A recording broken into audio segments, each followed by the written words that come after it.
네, 오늘 말씀의 주제는 제목은 잊을 수 없는 영원한 언약.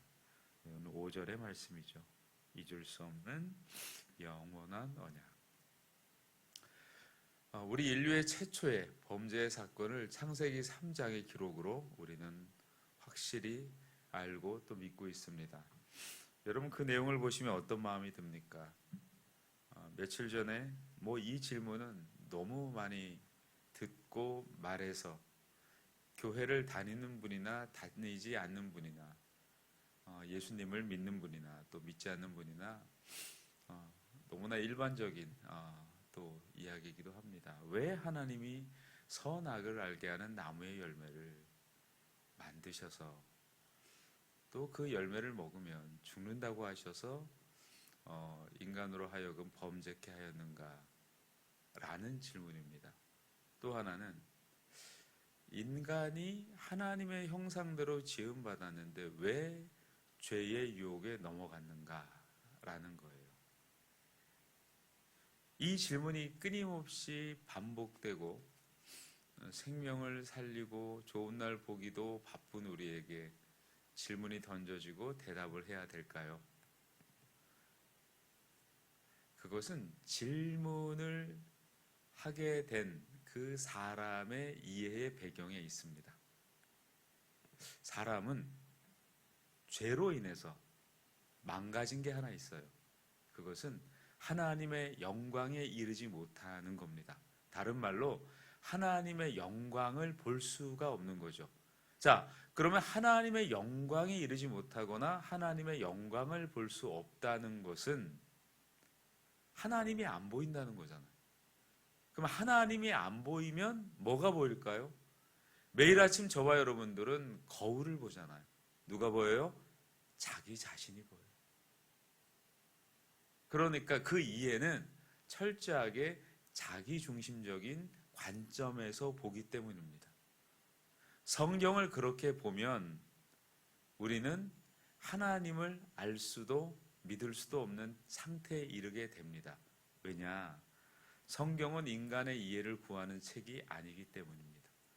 하나님의 자기 계시입니다. 하나님의 하나님 되심이며 출애굽기 3장에는 모세에게 이렇게 말씀하시죠. 나는 스스로 있는 자다. 하나님 이전에 존재된 게 없었고 하나님이 누구로부터 지어진 분이 아니라 하나님이 그 존재의 기원이자 시작입니다. 그래서 하와도 넘어진 겁니다. 왜 넘어졌을까요? 너희가 먹는 날에는 너희 눈이 밝아 하나님과 같아질 것이다. 그러니까 관점이 어디에 있어요? 무엇을 한다와 하지 않는다에 있어요. 행동에 있어요. 행위에 있어요. 우리가 인간의 방법으로 뭔가를 해결해 보려는 방식이 교회 안에 머물러 있으면 그게 율법주의고, 그것이 교회 울타리를 넘어가면 그게 인본주의고, 그 율법주의와 인본주의의 발생 원인이 바로 자기 숭배입니다. 여러분, 인본주의가 인간의 방법이라고 해서 흔히 말하는 인간의 어떤 전략적 사고 아니면 등등의 이야기로 이해하실 수 있으나 교회 안에 있으면 그것이 어떻게 반영되느냐? 교회라는 용어와 그 교회가 형성되어질 수밖에 없는 성경이라는 맥락에서 풀어지는 거예요. 그러니까 그것이 뭘까요? 율법이라는 거죠. 그럼 율법이 나쁜 겁니까? 아니죠. 율법을 자기 식대로 해석한 것이 바로 주의라는 여러분이 알고 있는 하나의 이데올로기가 결착이 되는 거예요. 그러면 무엇을 만들어낼까요? 성경마저도 자신의 의견과 자기 숭배의 맥락으로 풀어내기 시작하는 거예요. 대표적인 예가 있습니까? 있습니다. 누굴까요? 바로 첫 번째 말씀을 받았던 민족인 유대 공동체입니다. 그들의 지배 계급인 바리새인과 사두개인 또 서기관 등등입니다. 제사장 등입니다. 왜일까요? 그들에게는 성경을 전달할 수 있는 뭐가 있어요? 네, 위치와 권한이 있었습니다. 그런데 그들에게 성경은 뭘까요? 여러분, 왜 예수님께서 성전에 장사하는 사람들을 쫓아내시며 채찍을 휘두르시며 그들의 상을 엎었을까요? 그 당시 유력한 유대의 지도자 가문이 안나스 가문입니다. 제사장들에겐 어떤 권한이 있었느냐? 그들에게 재물을 가지고 나올 때, 대표적으로 양을 가지고 나온다면 그 양의 상태가 제물로서 적합한지 적합하지 않은지를 판단할 수 있는 권한이 있어요. 그 양을 가져오면 기본적으로 다 문제가 있다라고 규정을 합니다. 요즘 말로 얘기하면 가스라이팅을 하는 거죠. 문제가 있다라고 하면 왜 문제가 있는지는 중요하지 않아요. 문제가 있으니까 문제가 있는 거예요. 그리고 어디로 안내하느냐. 무려 자신들이 구할 수 있는 양의 10배에서 20배가 되는 폭리를 취하는 제사의 제물을 파는 장사치에게 그들을 소개합니다. 아니, 정확히 얘기하면 거기에 그런 사람만 있어요. 자, 그러면 그 사람들은 10배, 20배의 폭리를 취하고 심지어는 그 폭리를 취하는 과정에서 다시 환차익을 내기도 합니다. 뭘 의미할까요? 그게 율법이에요. 하나님께서 말씀하신 율법의 정신은 하나님께 돌아와라. 하나님께 돌아와라. 오직 이 모든 것은 하나님으로부터 나온다예요. 그리고 그 하나님께 나아가는 데 있어서 인간의 연약함과 인간의 한계성을 어찌하든지 넘어설 수 있도록 돕고 그 기준을 정한 게 율법입니다. 그런데 그 율법을 오직 자기 본의로서 이해시키고 심지어 자기를 숭배하는 쪽으로 유도하는 거죠. 여러분, 성경을 모르는, 율법의 내용을 모르는 보편적인 유대인들이 그걸 알 수 있었을까요? 모릅니다. 그냥 그러라 그러면 그렇게 하는 거예요. 왜 그게 해야 되는지, 율법에서 왜 어떤 의미에서 그게 나왔는지는 알 수도 없고 심지어 물어볼 수도 없어요. 왜요? 물어보면 그 당시 배경으로 본다면 불경하다, 불선하다, 오늘날로 말한다면 불순종이다, 이렇게 표현되기 때문이에요. 어제 우리는 수요 예배를 드리면서 의미 있는 말씀을 들었습니다. 한국교회가 과거에는 어땠습니까? 말씀의 기준이 선명했고 하나님의 약속과 그의 뜻에 순종하고 헌신했던 신실한 사람들의 이야기를 들었습니다. 오늘날은 어떻습니까? 그런 사람들을 찾아보기 참 어렵다. 그러면 무엇에 관한 충성이었습니까? 과거에 하나님의 말씀이 맞다면 자신의 목숨을 초계와 같이 여기고 그 말씀에 순종했던 신실한 사람과 그 말씀이 교회 안과 밖을 넘어갈 때에 교회 안에서는 오직 하나님의 은혜 앞에 순종이었다면 세상으로 나아갈 때는 그 말씀이 나를 낮추고 나를 순종하여 오히려 세상을 유익되게 만들었는데 지금은 어떻다라는 걸까요? 자기 유익을 위하여, 자기 본인을 위하여, 자기 숭배를 위하여 교회 안에 머무르면 율법주의요, 교회 밖을 넘어가면 인본주의로서 철저하게 하나님은 없이 그 행위에 집중되는 거예요. 선악을 알게 하는 그 열매를 먹는다면 이라면 뭘까요? 행위에 못 박혀 있잖아요. 인간은 무엇을 해서 의로워진 존재가 아닙니다. 우리에게는 구원의 어떤 여망도 없어요. 성경은 철저하게 주어가 하나님이시고 우리는 주어의 근처도 갈 수 없는 존재였습니다. 그래서 성경은 우리에게 권면하기를 첫사랑을 기억해라. 그 첫사랑이 뭘까요? 구원의 은혜와 하나님의 자녀됨과 우리가 거룩한 주의 백성이 된 것은 우리의 그 어떤 요소도 존재하지 않는다. 그래서 초두에 말씀드렸던 대로 그 질문을 하고 있다는 것은 구원의 여정, 구도자의 삶으로서 충분히 물어볼 만한 이야기입니다. 왜일까요? 인간은 끊임없이 자기 자신의 숭배와 싸움을 하게 됩니다. 디모데후서 3장이 왜 기록되었을까요? 말세가 되면 고통하는 때가 이릅니다. 그 고통이 뭘까요? 자기를 사랑하는 거예요. 어찌하든지 우리는 설교자인 저마저도 자기를 드러내야만 직성이 풀려요. 뭔가를 하고 나면 자기가 꼭 들어가 줘야 시원합니다. 그게 인간이에요. 그래서 바울은 우리에게 이렇게 권면하지 않습니까? 내가 그리스도와 함께 십자가에 못 박혀 죽었나니 그런즉 이제는 내가 산 것이 아니요. 그러니까 우리는 내가 들어가면 이해도 빠르고 납득도 빨리 되고 심지어는 힘도 생겨요. 근데 내가 빠져버리면 이해도 안 되고 납득도 안 되며 심지어는 힘이 안 나요. 그게 인간의 타락의 결과입니다. 여러분이 어떤 말씀을 듣다가 이해가 안 된다는 건 딱 두 가지예요. 하나가 뭘까요? 내가 거기에 개입되어 있지 않기 때문이에요. 인간은 자기가 개입이 되면 빠르게 이해하고 납득을 합니다. 그러나 개입이 되지 않으면 잘 납득이 안 돼요. 오늘 유다 공동체가 잘했기 때문에 하나님께서 46장부터 거론한 애굽과 또 그 기타의 모압, 암몬 그런 민족들이 심판당했을까요?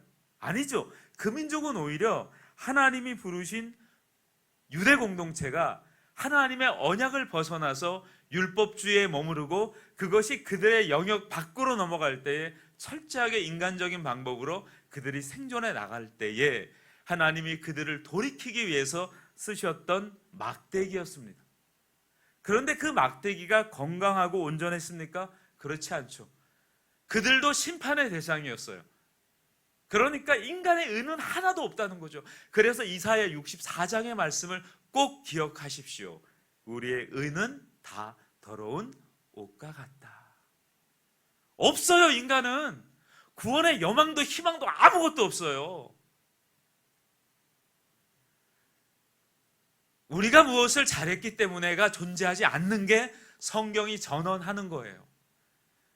바벨론으로 풀로 끌려갔을 때나 남아있는 자나 그들이 어떤 것을 했기 때문에 하나님이 다시 회복시키셨던 것은 아닙니다. 하나님은 당신의 말씀에 당신의 뜻에 기인하여 돌이키시고 다시 회복시키시며 그리고 하나님의 말씀, 하나님의 어떠하심에 귀 기울인 자를 보존하셨다. 그러니까 여러분 그게 희망이고 소망이에요. 여러분의 삶에 하나님이 주어가 되면 여러분 걱정하지 마십시오. 안 망합니다. 아니요, 못 망합니다. 그게 기준이에요. 다른 게 기준일 수가 없어요. 존재하지 않아요. 그렇다면 우리는 성경을 잘못 읽었거나 아니면 성경이 잘못된 겁니다. 무엇이 기준입니까? 하나님이 기준이에요. 여러분이 교회 안에 있다고 해서 그게 기준되지 않고요. 교회 밖으로 나갔다고 해서 그게 기준이 되지 않아요. 무엇이 영원합니까? 교회 이전에 고백이 영원합니다. 그리고 교회는 그리스도의 몸으로서 그 말씀을 따를 때에만 그 영원함이 허락되는 거예요. 아니 무슨 말입니까? 근거가 있습니까? 네. 하나님은 그토록 위대했던 초대교회를 버렸습니다. 그 초대교회, 로마 카톨릭의 전신이 초대교회입니다. 그 초대교회도 하나님이 버리시고 그리고 다시 주님은 주님의 교회를 세워나가셨습니다. 오늘날도 마찬가지예요. 우리가 잘했기 때문에, 교회가 잘했기 때문에 하나님께서 당신의 약속을 이행하시는 게 아닙니다. 잘했다는 기준이 뭐냐? 뭘까요? 하나님을 주어로 삼고 우리를 하나님의 뜻을 수행하는 종으로 두고 그리고 그렇게 살아간다면 하나님은 잘했다라고 얘기하시는 거지. 하나님의 말씀을 자기 의미의 전달 수단으로 삼을 때 잘했다라고 말한 적은 단 한 번도 없습니다. 오늘 저와 여러분들은 잊을 수 없는 영원한 언약으로 살아가는 분들이세요. 왜 이런 말씀이 나올까요? 예레미야 46장부터 49장까지는 애굽과 블레셋, 모압, 암몬, 에돔, 다메섹, 게달, 엘람을 향해 선포된 하나님의 심판의 말씀을 함께 읽어 나가는 겁니다. 그 심판은 유다 하나만을 향한 것이 아니고요, 온 세상 모든 나라를 다스리시는 하나님의 절대적인 주권을 보여주는 말씀입니다. 50장에 우리가 읽었던 이 본문은 뜻밖의 반전이죠. 지금까지 하나님이 유다를 심판하는 도구로 사용하셨던 나라, 그 나라를 하나도 남김없이 다 무너뜨리십니다. 하나님의 어떤 분이냐라고 말씀한다면 하나님밖에 없습니다. 하나님 외에 아무것도 존재하지 않습니다. 그래서 하나님의 형상대로 지음받았다는 것은 그분의 성품을 따라 사는 존재들, 이렇게 얘기하면 좀 맥이 빠지나 봐요. 그리스도를 따라 살면 그 이하의 것들이 이루어지는 거 아닙니까? 그러니까 상위 것을 따라가면 하위 것은 따라오는 거 아닙니까? 하위의 개념을 자꾸만 이야기한다는 건 뭡니까? 상위의 것을 못 본다는 거 아닙니까? 여러분, 신앙은 가장 최상위 것을 따를 때에 그 이하 것들이 따라오게 만드는 그런 상위적 개념의 이끌림이 있어요. 저와 여러분들이 그런 믿음의 여정을 걷기를 축복합니다. 1절에서 3절의 내용은 바벨론의 몰락을 선언합니다. 바벨론이 함락되고 벨이 수치를 당하며 무로닥이 부스러지며 그 신상들이 수치를 당하고 우상들이 부스러진다, 이렇게 말씀하고 있습니다. 벨과 무르닥은 바벨론 사람들이 가장 의지했던 신의 이름입니다. 세상에서 가장 강한 나라가 붙들었던 그 신들마저도 산산이 부서집니다. 이 장면은 우리에게 창세기 11장의 내용을 생각나게 합니다. 하늘에 닿는 탑, 자기 이름을 내려 했던 바벨탑 사건입니다. 하나님보다 자기 힘을 더 신뢰하는 권세는 언제나 같은 결말을 맞이합니다. 그리고 이 몰락의 장면은 훗날 요한계시록에서 이렇게 표현됩니다. 무너졌도다, 무너졌도다, 큰 성 바벨론이여. 여러분, 때로는 무너지는 게 은혜입니다. 왜일까요? 그래야 하나님의 주권이 세워지죠. 바벨론으로 끌려가는 게 복입니다. 왜요? 그래야 하나님의 말씀이 이루어집니다. 그러니까 여러분, 하나님의 시간과 하나님의 때를 보는 것은 여러분의 안목이 아니에요. 하나님의 손에 달려 있습니다.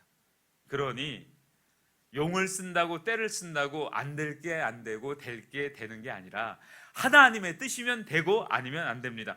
그러면 이렇게 물어볼 수 있는 거 아닙니까? 그러면 우리는 뭡니까? 뭐긴 뭡니까? 하나님의 말씀에 수종드는 자들이지.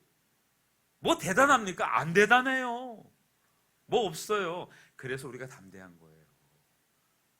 우리가 담대한 건 거기에서 기인하지 우리가 이루었던 업적과 과거의 영화 그리고 지금의 어떤 성과가 아니에요. 믿음이 선명해하고 단명해지는 이유는요, 바로 하나님 존재에 기인하기 때문이에요. 담대하십시오. 하나님은 4절과 5절 읽었던 우리 본문에 뭐라고 말씀합니까? 너희는 오래요. 심판 가운데서 하나님께서 어떤 음성을 들려주십니까? 그날 그때에 이스라엘 자손이 돌아오며 유다 자손도 함께 돌아오되 그들이 울면서 그 길을 가며 그의 하나님 여호와께 구할 것이며 그들이 그 얼굴을 시온으로 향하여 그 길을 물으며 말하기를 너희는 오라, 잊을 수 없는 영원한 언약으로 여호와와 연합하라 하리라. 여러분, 여기서 영원한 언약은 히브리어로 브리트 올람이라고 표현합니다. 이 브리트는 언약이고요, 올람은 영원이라는 뜻인데 곧 시간이 지나도 결코 취소되지 않는 언약이라는 뜻입니다. 그러니까 여러분, 시간은 흘러가요. 그러나 언약은 바뀌지 않아요. 세상의 모든 계약은 상황이 바뀌면 깨어질 수 있어요. 그러니까 문서로 기록됐든 구두로 전해졌든 인간의 약속은 깨집니다. 그러나 하나님이 맺으신 이 언약은 달라요. 바벨론이 무너졌든 이스라엘 공동체가 포로로 끌려갔든 하나님은 당신의 뜻을 흔들림 없이 이루십니다. 오늘 말씀의 핵심이 바로 여기에 있다는 거죠. 너희는 오라는 거예요. 그래서 오라는 거예요. 이 부르심은 백성이 무언가를 잘해서 얻어낸 초대가 아니라는 거죠. 본문을 다시 보십시오. 그들은 여전히 울면서 길을 걷고 있어요. 여전히 포로된 자리에 있습니다. 그럼에도 하나님이 먼저 그들을 부르시는 거예요. 우리가 스스로를 지켜내고 증명해서 하나님께 나아가는 것이 아닙니다. 하나님이 먼저 우리를 붙드시고 당신의 언약 안으로 불러들이시는 거예요. 우리의 정체성은 우리가 무엇을 이루었는가에 오지 않습니다. 우리가 누구에게 붙들려 있는가에서 옵니다. 이제 50장 20절을 읽지 않았지만 잘 살펴보십시오. 그날 그때에는 이스라엘의 죄악을 찾을지라도 없겠고 유다의 죄를 찾을지라도 찾아내지 못하리니 이는 내가 남긴 자를 용서할 것임이라. 죄를 찾아도 없대요. 여러분, 이 말은 뭘까요? 은혜로 완성된 언약이지 저와 여러분이 뭘 한 게 아니라니까. 그러면 여러분이 자꾸 뭐라고 해요? 그럼 우리가 할 게 없습니까? 관점이 누구라고요? 나예요, 나. 그래서 인간은 하나님의 참된 말씀을 전할 때 두 가지로 양태가 나타난다 그랬잖아요. 못 알아듣거나 아니면 불편해요. 내가 없으니까. 없어도 돼요. 괜찮아요. 구원 여러분의 노력으로 받았습니까? 여러분의 대가를 치렀습니까? 한 게 아무것도 없잖아요. 그래서 우리가 하나님의 성품을 담는다, 그리스도의 뜻을 따른다는 것은 그 이하의 모든 것이 되어진다는 거예요. 이스라엘이 스스로 깨끗해졌다는 뜻이 아니지 않습니까? 하나님이 그 죄를 더 이상 묻지 않겠다는 하나님의 선언이며, 이것은 우리의 공로가 아니라 오직 하나님이 값없이 베푸시는 은혜로만 이루어지는 일입니다. 그리고 이 은혜는 먼 훗날이죠. 갈릴리 언덕, 갈보리 언덕 위에서 완전히 성취되었습니다. 예수 그리스도께서 자기 목숨을 대신 내어 주심으로 우리의 죄값을 치르시고 결코 깨어지지 않을 새 언약을 완성하셨습니다. 우리가 여전히 넘어지고 흔들리는 자리에 있을지라도 십자가에서 이루어진 그 언약은 결코 취소되지 않습니다. 여러분, 지금까지 우리는 두 개의 모습을 보았죠. 무너지는 바벨론과 흔들리지 않는 영원한 언약. 예전에 우리는 눈에 보이는 것들, 우리가 그것이 우리를 지켜줄 것이라고 믿고 살았습니다. 그러나 오늘 말씀은 우리에게 다른 정체성을 보여줍니다. 우리는 스스로를 지켜내야 하는 존재가 아니라 잊을 수 없는 영원한 언약으로 이미 붙들린 존재입니다. 그리스도 안에서 우리는 심판받을 자리에서 이미 언약 백성으로 옮겨진 것입니다. 오늘 하루 마음이 흔들리는 순간이 찾아올 것입니다. 결과가 두렵거나 관계가 불안하거나 앞이 보이지 않는 순간이 찾아올 겁니다. 그때마다 예레미야 50장 5절을 꼭 읽어내십시오. 소리내어 읽어보십시오. 너희는 오라, 잊을 수 없는 영원한 언약으로 여호와와 연합하라. 그 말씀을 읽으며 오늘 내가 무엇을 이루었는가가 아니라 내가 누구에게 속했는가를 다시 꼭 붙드시기를 축원합니다. 세상의 어떤 권세도 무너질 수 있습니다. 그러나 그리스도 안에서 우리를 향한 하나님의 언약은 결코 무너지지 않습니다. 오늘도 그 언약을 붙들고 흔들리지 않는 걸음으로 하루를 시작하시기를 축복합니다.